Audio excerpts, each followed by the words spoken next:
नमस्कार, जय हिंद प्यारे साथी। आप सभी लोग बढ़िया और बेहतरीन होंगे। आज की क्लास में प्यारे साथी हम समझेंगे कि हमें हिंदी वर्णमाला की अर्थात लिखने की ज़रूरत क्यों पड़ी। प्यारे साथी, आप सभी लोगों को मालूम है कि मानव जो है बंदर से जैसे बंदर का धीरे-धीरे विकास हुआ और जब बंदर वह ज्ञानी हो गया तो उसे हमने ज्ञानी मानव का नाम दिया। प्यारे साथी, अगर हम पुराने समय की बात करें, वैदिक काल की बात करें तो आप सभी लोगों को मालूम है कि पहले जो ऋषि हुआ करते थे, जो गुरु हुआ करते थे, वो अपने शिष्यों को ज्ञान दिया करते थे मौखिक रूप से।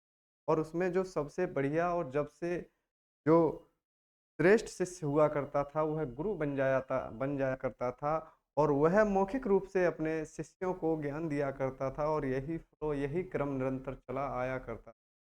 धीरे-धीरे मनुष्य को लगा कि क्यों ना कुछ ऐसी युक्ति निकाली जाए, जो हम बोल रहे हैं, जो हम ध्वनि निकाल रहे हैं, इसको संकेतों के रूप में लिख दिया। और वही संकेतों का रूप जब उसने लिख दिया और उसको एक जगह इकट्ठा कर दिया, को एक क्रम तरीके से इकट्ठा कर दिया, उसको उसने वर्णमाला नाम दिया। भारतीय महाद्वीप में आप लोगों को मालूम है ई, क, ख, ग, घ, ङ, ये वाला हिंदी वर्णमाला का विकास हुआ।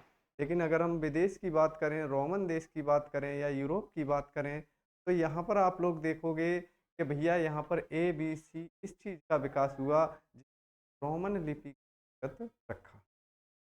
प्यारे साथी, सबसे पहला टॉपिक ही आपका ये आता है सबसे पहला टॉपिक ही आपका ये आता है कि भैया जो लिपि है वह क्या चीज़ है? लिपि क्या चीज़ है? अगर प्यारे साथी मैं लिपि की चर्चा आपसे करूं तो आप कहोगे कि भैया लिपि जो है ना, लिखने का ढंग है।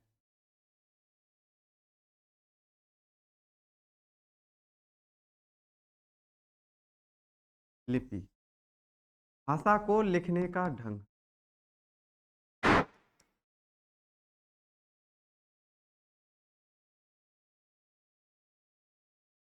लिखने का ढंग। प्यारे साथी, भाषा को लिखने का जो ढंग है वही लिपि है। भाषा को लिखने का जो ढंग है वही लिपि है। मैंने आपको क्या बताया भैया, भाषा को हम संकेतों के रूप में लिख सकते, अर्थात ध्वनि को संकेतों के रूप में या निशानों के रूप में लिखना, निशानों के रूप में लिखना क्या कहलाया भैया? लिपि कहलाया। प्यारे साथी, ध्वनि को संकेतों के रूप में या निशानों के रूप में हमने कैसे लिखा? आपने कहा कि आ ध्वनि निकाली तो ये आ बनाया। ऐसे ही आपने बड़ा आ ध्वनि निकाली, ये आ बनाया। का ध्वनि निकाली ये, और आपने कहा कि खा ध्वनि ये। ऐसे ही ज्ञानी तक आपने ये ध्वनि निकाल दी। आपने कहा कि यह जो ध्वनि हमने संकेतों के रूप में लिख दी, निशानों के रूप में लिख दी, प्यारे साथी, इसको ही हमने लिपि नाम दिया। कौन सा लिपि भैया? देवनागरी लिपि नाम दिया हमने। देवनागरी लिपि इसको हमने नाम दिया। और प्यारे साथी, अगर हम यूरोप की बात करें तो वहाँ के देश के लोगों ने ए बी सी ये वाली ध्वनि निकाली और इसको ही हमने नाम दे दिया किसका भैया? रोमन लिपि का नाम दे दिया। रोमन लिपि हमने इसको कहा। तो आप लोगों ने देखा कि जो मनुष्य ने सोचा वह आगे आने वाली पीढ़ी जाने, तो संकेतों के रूप में, निशानों के रूप में लिख दिया, वही लिपि है। यहाँ तक किसी भी भाई को, किसी भी बच्चे को कोई भी समस्या नहीं होनी। अगर प्यारे साथी हम आगे चर्चा आप लोगों से करें तो आप एक चीज पढ़ते हो, वर्णमाला। आप एक चीज पढ़ते हो क्या भैया? वर्णमाला की चर्चा हम करते हैं। यह किसको कहा जाता है?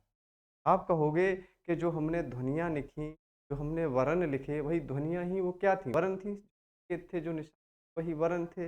इन वर्णों को एक व्यवस्थित क्रम दे दिया जाए, वही वर्णमाला होगा। हमने कहा कि वर्णों का व्यवस्थित क्रम, वर्णों का व्यवस्थित क्रम क्या कहलाया? या वर्णों का व्यवस्थित क्रम वर्णमाला कहलाया। वर्णों का व्यवस्थित क्रम क्या कहलाया? वर्णमाला कहलाया। व्यवस्थित क्रम का मतलब है प्यारे साथी आ, बड़ा आ, ई, डॉट डॉट डॉट का,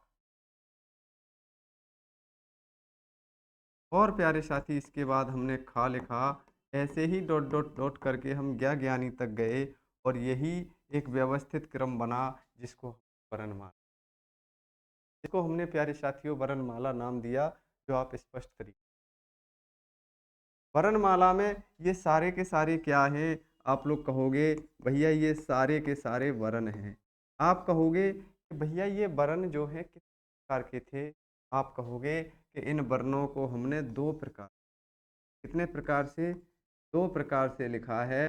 एक को हमने नाम दिया है स्वर और एक को नाम हमने दिया है व्यंजन।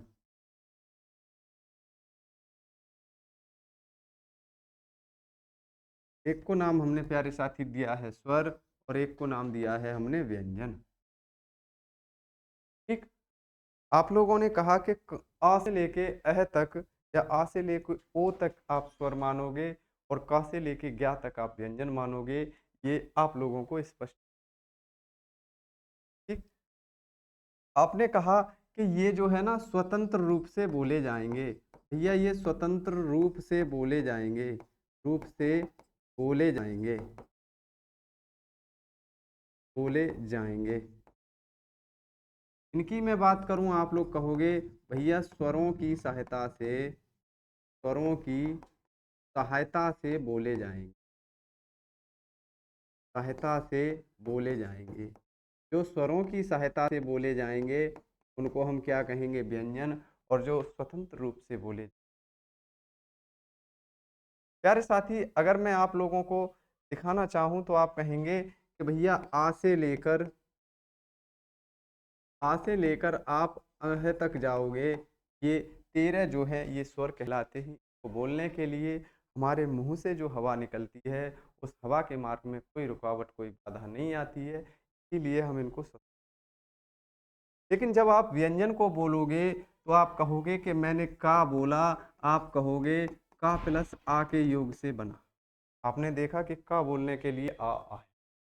क्या विदाउट आ के, बगैर आ के का बोल सकते हो?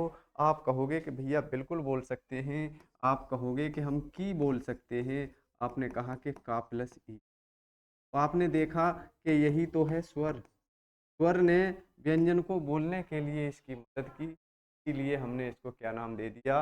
इसको हमने नाम व्यंजन।